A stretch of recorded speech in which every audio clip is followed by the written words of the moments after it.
You want to support Roland Martin Unfiltered? Be sure to join our Bring the Funk fan club. Every dollar that you give to us supports our daily digital show. There's only one daily digital show out here that keeps it black and keep it real as Roland Martin Unfiltered. Support the Roland Martin Unfiltered daily digital show by going to RolandMartinUnfiltered.com. You can make this possible. All right, folks, let's talk about Gayle King. Now, Gayle King says she's now receiving death threats since her interview with Lisa Leslie, where she asked about a number of things, but including the sexual assault accusations against Kobe Bryant. Now, here's the conversation that started it all. It's been said that his legacy is complicated because of the sexual assault charge, which was dismissed in 2003, 2004. Is it complicated for you as a woman, as a WNBA player?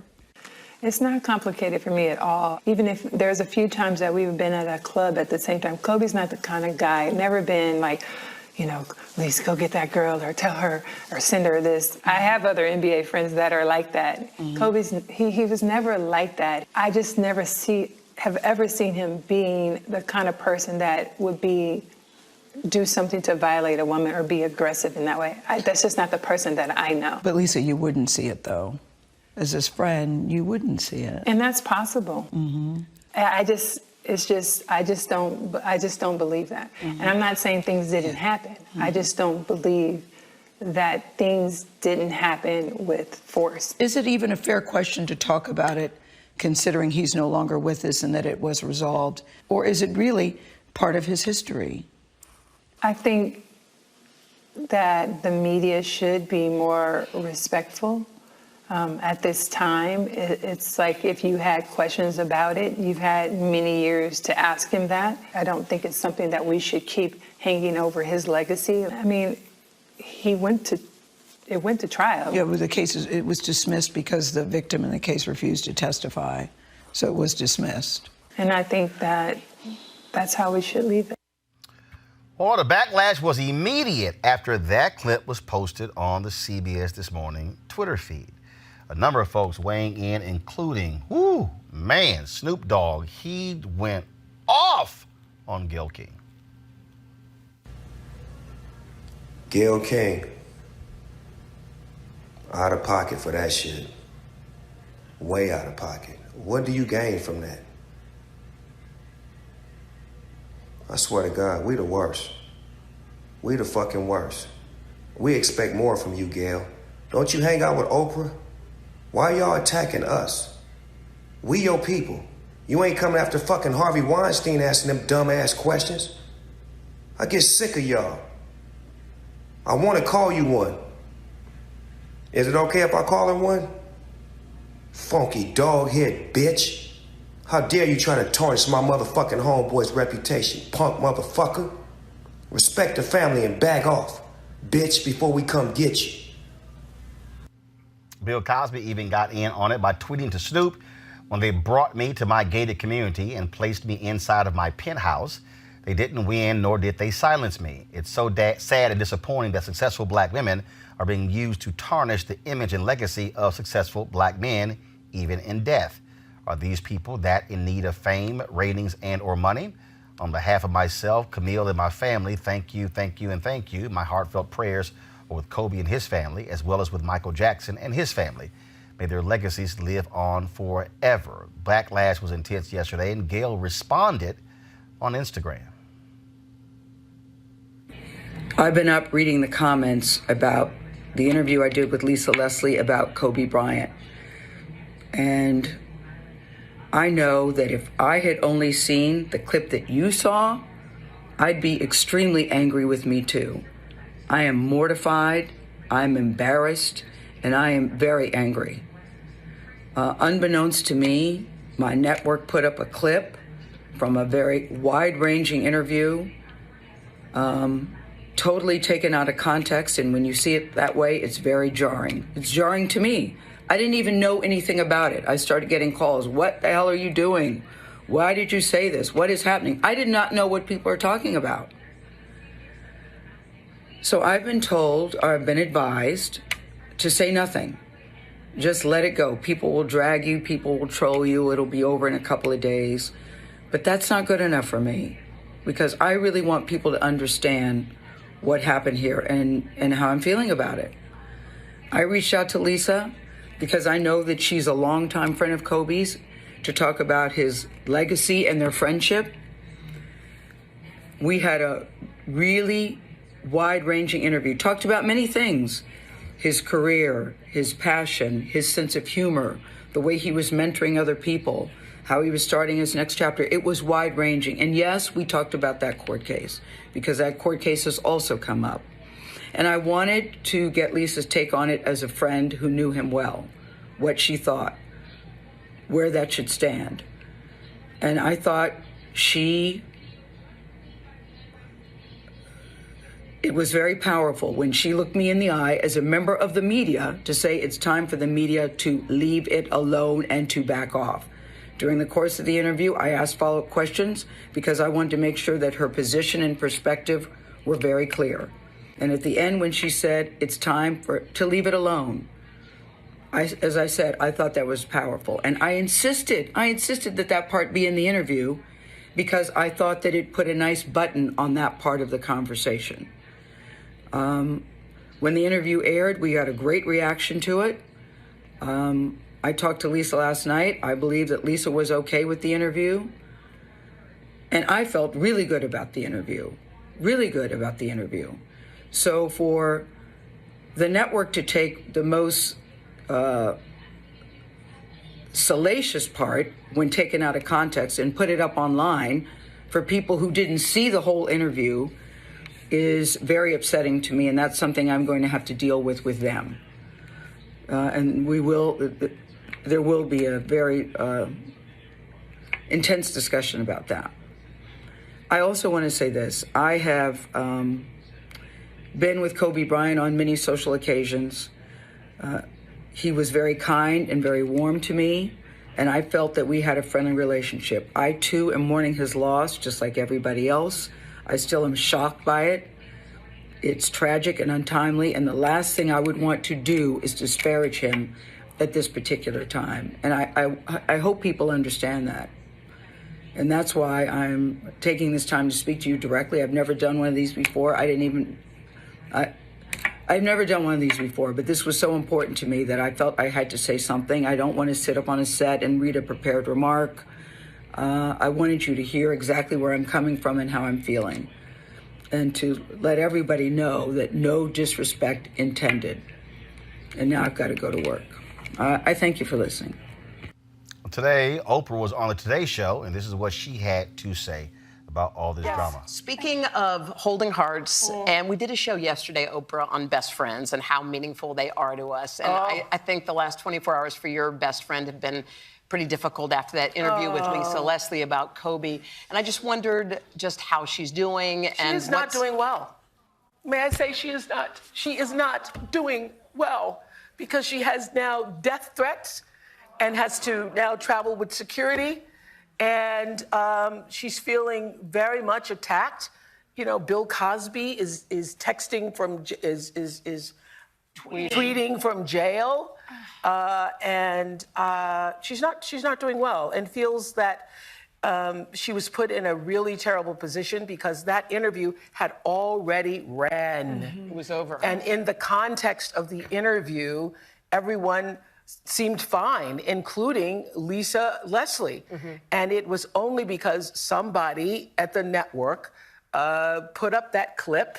And I can see how people would obviously be very upset if you thought that Gayle was just trying to press to get, an answer from Lisa Leslie. But she obviously, all things pass. She will be okay.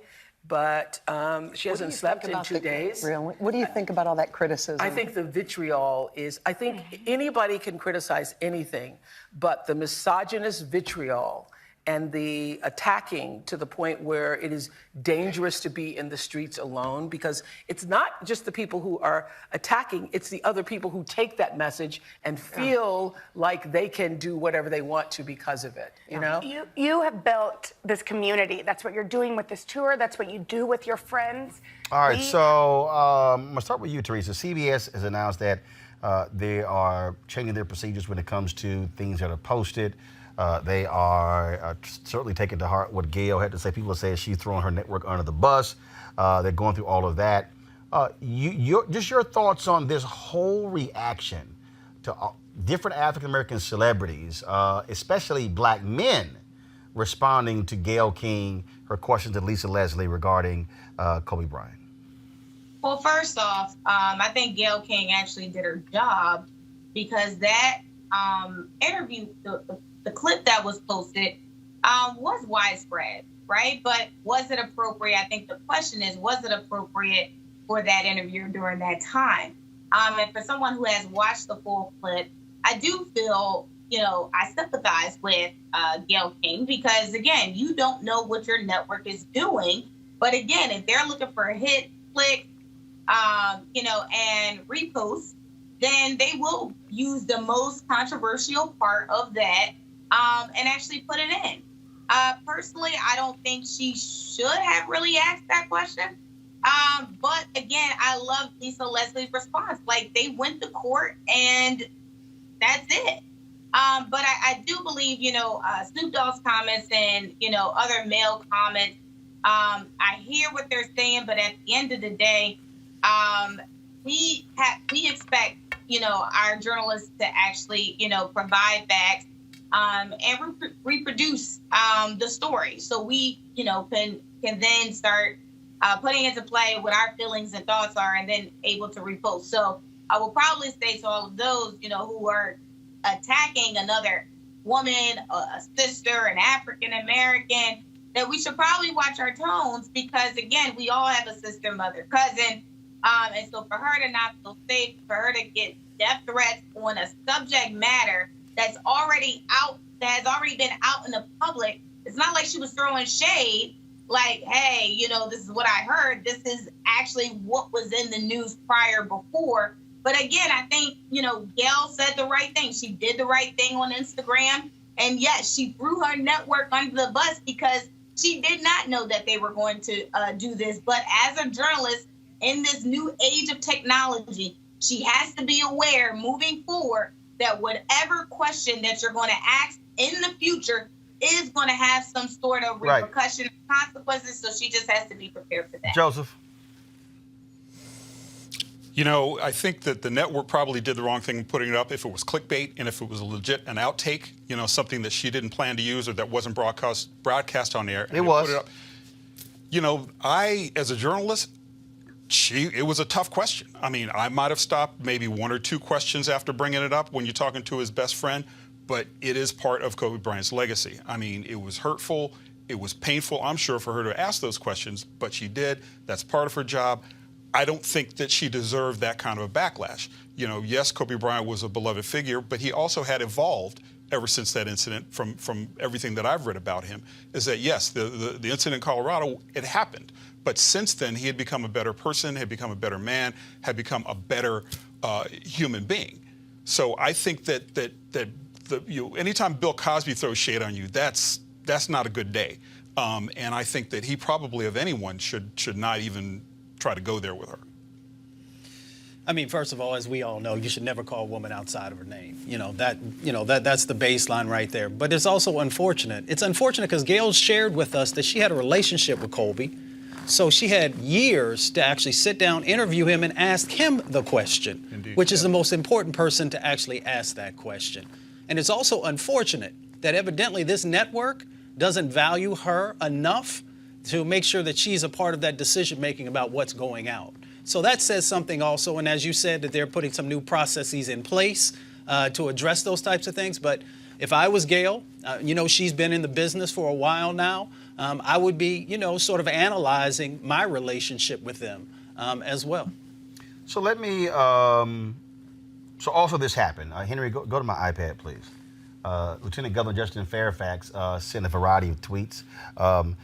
He said, "This is why we sued CBS for $400 million for airing and not correcting false and politically motivated allegations.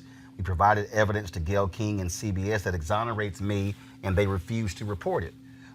Next tweet, here is more on the lawsuit. The next tweet he sent out, CBS This Morning, CBS, Gayle King have known since last year that there was an eyewitness who has told multiple people, including a defamation lawyer at CBS, that Meredith Watson's allegation is false. She and her lawyer, Nancy Erica Smith, don't deny that it's false. He then tweeted, many other media outlets have reported on the exonerating information that would show that Watson's claim is false and fabricated.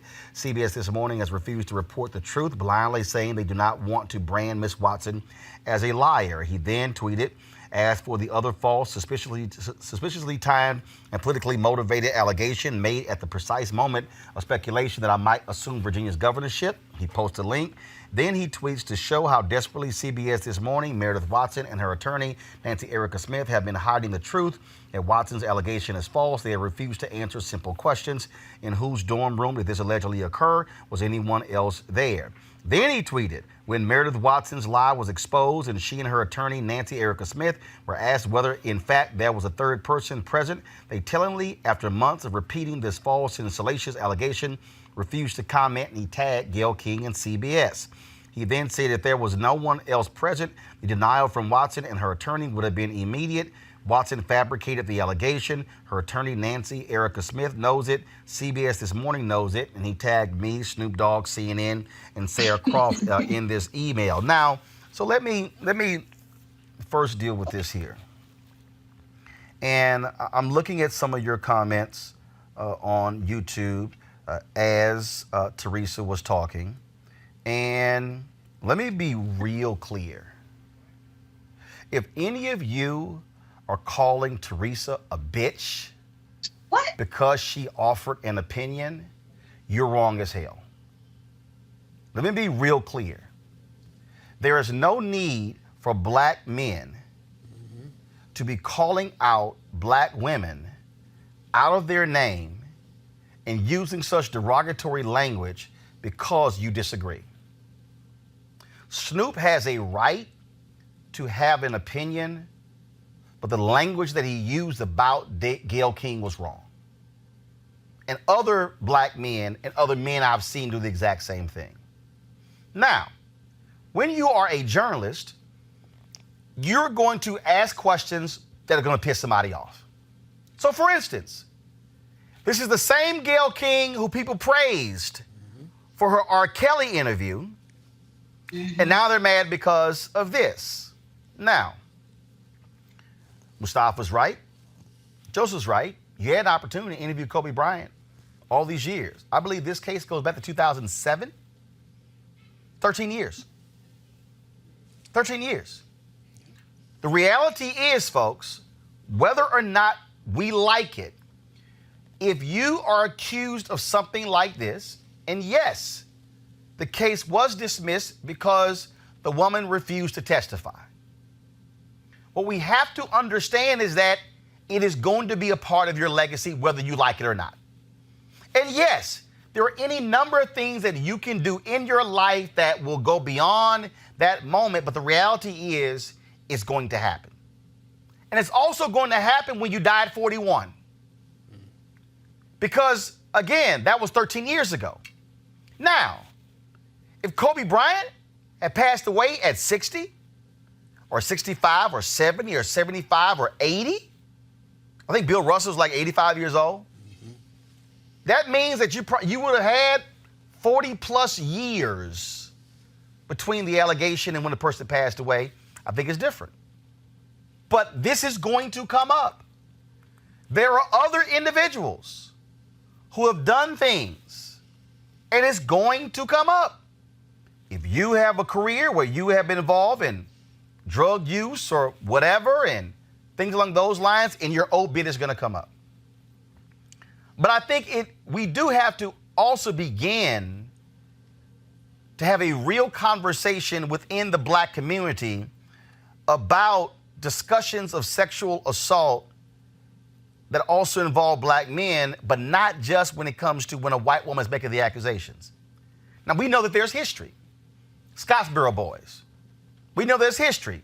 Emmett Till. We know there's history. Numerous other stories we can tell. The case the movie Marshall was made out of, well, a black man was involved in an affair with a white woman, but then she yelled rape when her husband found out. So, and that brother was actually acquitted. Great, of course, job by Sterling K. Brown in the movie Marshall. But we as African Americans, but especially black men, are going to have to check other black men when we are involved in this conversation, because we've got to deal with that. What I mean, we got to deal with that. And again, y'all might be on Facebook mad, you might be on YouTube mad, you might be on Periscope mad, but we got to also honor something was happening here. And that is, for us as black people, what happens is if you cross a line, then all of a sudden it's kind of like, oh yeah, we through with you. What I mean by that, I've heard people bring up trying to take down Michael Jackson, trying to take down Bill Cosby, trying to take down successful black men. But let's unpack that.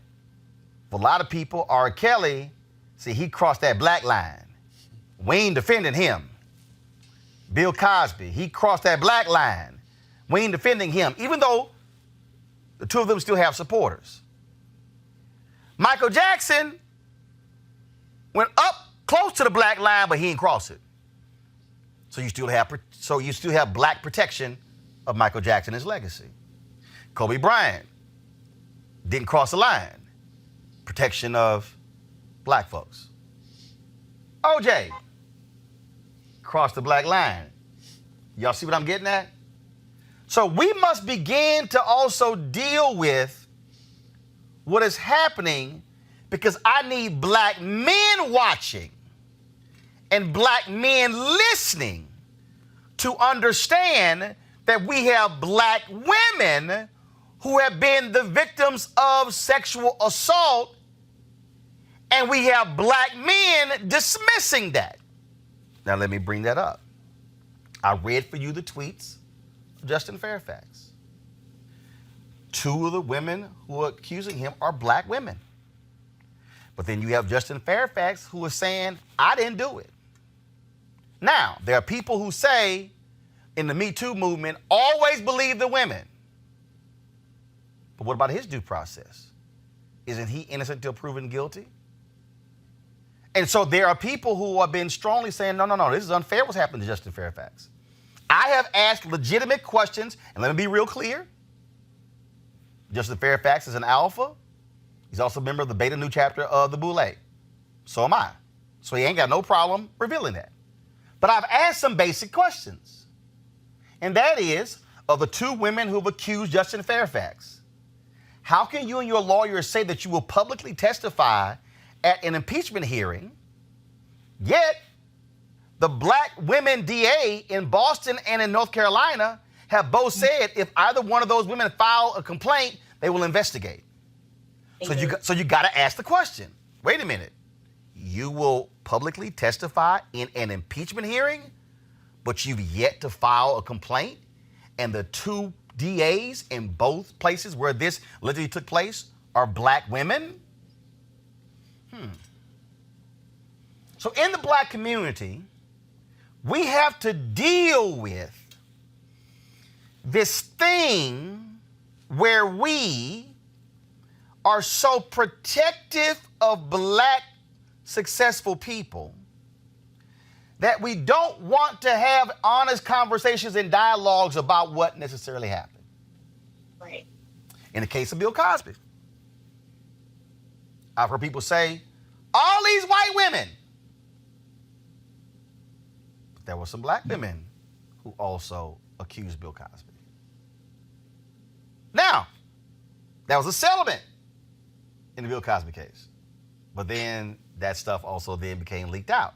See, you start unpacking this, and so what we got to deal with is whether or not, are we so damaged? Are we so protective of successful black people that what we don't realize that what we're also doing is potentially harming individuals who may accuse them of wrongdoing? Chance the Rapper got in a whole bunch of hot water when they had the documentary on R. Kelly. And he said,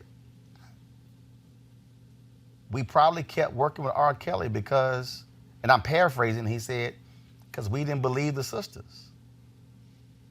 Folks were mad at him about that, but he was also being honest. Mm-hmm. What I need everybody watching right now to understand is that, y'all, this is real.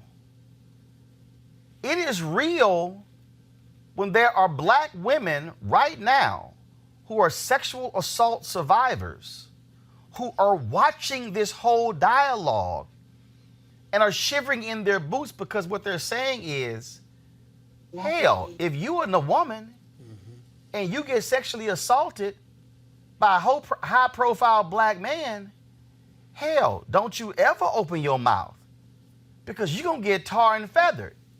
Because, see, let me go back to that line. Because what we're actually saying as a community is that the only way we'll ride with you is if that man has crossed the line and no longer gets the benefit of black community protection. So in R. Kelly's case, once the allegations kept going, and there were more, and then we heard more details, then the people who kept defending R. Kelly and who kept playing his music, this happened. See, again, more stories, more allegations, we heard more, and all of a sudden, his support began to drop. So in essence, R. Kelly was on this side of the black community protection line. But when he crossed that line, then it became, all right, the hell with R. Kelly, even though they're still supporters. Same thing with Bill Cosby. I'm telling y'all right now that if Bill Cosby, I don't care what, if Bill Cosby did not give that speech and go on that tour talking about morals and values in the black community, pull your pants up, and all those comments, I'm telling y'all right now, black folks would not have turned on Bill Cosby like they did. I don't care. Y'all can sit here and tell me I'm wrong. But if Bill Cosby had not done that respectability tour, if Michael Dyson had not written that book criticizing Cosby, if Bill Cosby had not done any of that, I'm telling y'all without a doubt, black people, Bill Cosby would not have crossed that line, and he would have been a part of the Black Community Protection Caucus, if you will. Folks, I get people being shocked and stunned and saddened and upset and painful by the death of Kobe Bryant, by the death of him dying in a helicopter crash with his 13-year-old daughter and dying with 7 other people. I get that. And if you want to be upset with Gayle, that's fine. If you want to criticize Gayle, that's fine. We are journalists. Because let me remind y'all, whole bunch of y'all were mad as hell with me because y'all felt I would not tar and feather that sister who was the judge who hugged Amber Geiger. I remember y'all comments.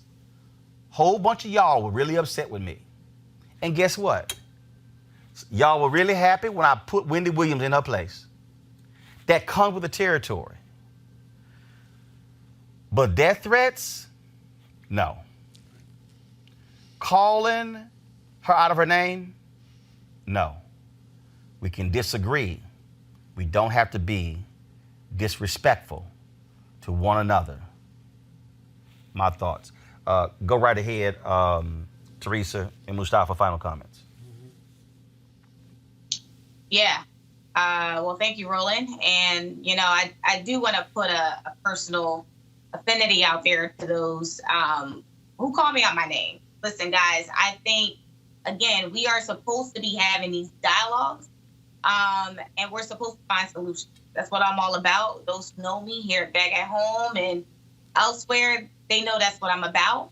So I think when we, you know, a lot of what Roland said, we have to start taking it home with us.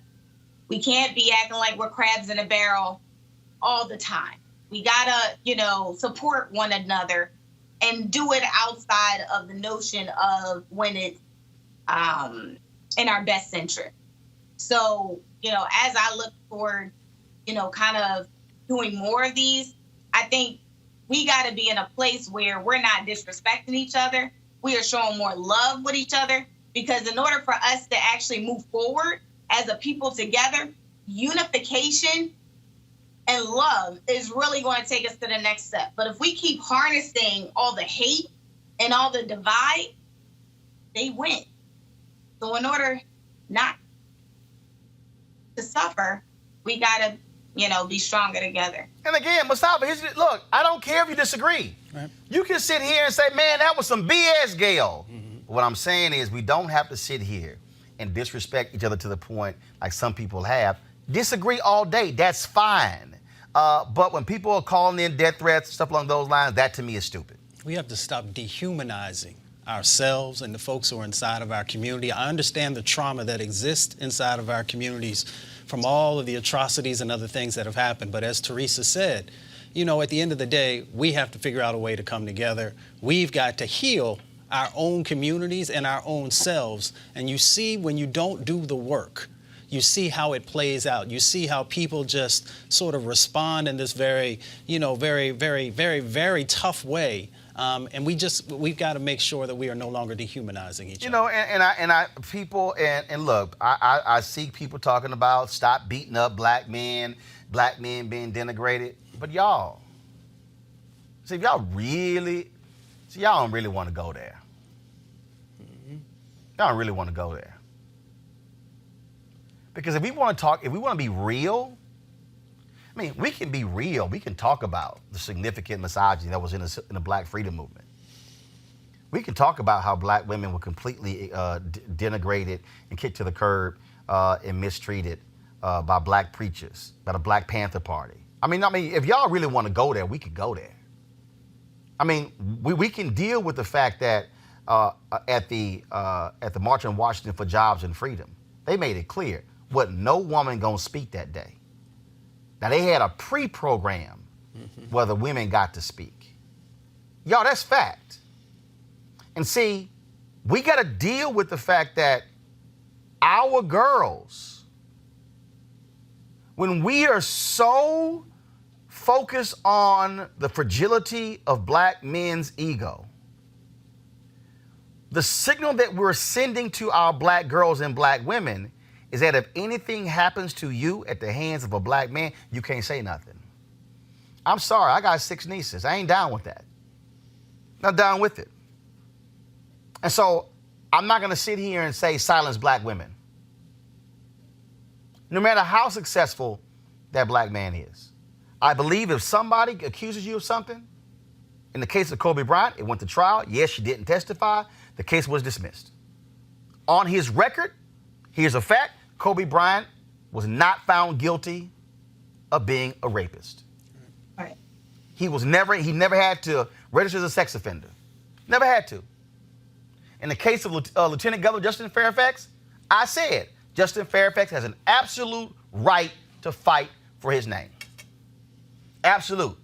If he says, I did not do these things, he has an absolute right to do so. But I need us to understand that when we do this, we are sending a different signal to black women who have been the victims of sexual assault. I know black women who have said point blank, there is no way in the world I will ever publicly name my accuser, because if I do, they will take up for him over me. That, folks, is a sad indictment. And I'm not just saying this is a black thing. I'm not. You got people in Hollywood still supporting Harvey Weinstein, who's on trial right now in New York. But what I am saying is that among black people, we got to be real and understand that when we have a visceral reaction to a Gayle King asking questions of Lisa Leslie about Kobe Bryant, it's some other people who are watching and who are watching that response and who are saying, man, I ain't gonna never open my mouth. So therefore, they suffer in silence their entire lives after being violated.